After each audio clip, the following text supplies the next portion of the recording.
Make it work.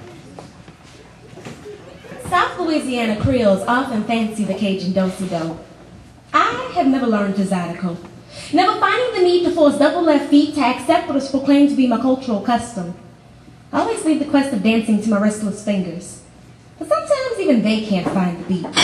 They often dance the way a cowboy does when the sheriff is forced to surrender, dodging bullets of confusion, impatient, and uncomfortable, until they fondle the sharp violin strings of the composition making up our family tree.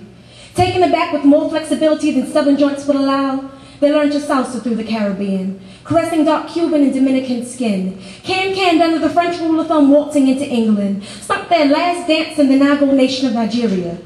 Well, they took a dramatic pause to escort Rose onto the stage, the Nigerian woman who was chosen to be the secret wife of a Frenchman and bear the womanly pains of becoming the ancestral mother of my family of Creoles.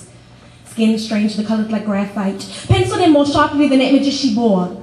She stood alone, fingers interlocked with turmoil, tossed upon the stomping grounds much like roses usually are, stolen from her roots and objectified, raped of her defense mechanism for puncturing one too many dancing fingers.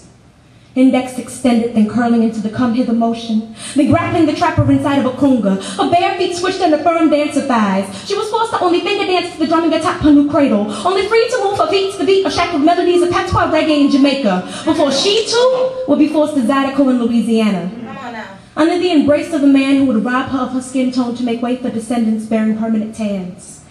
Fingers scratched my temple, drifting downward to trace the outline of my lips and nose, questing to find her rhythm in my face.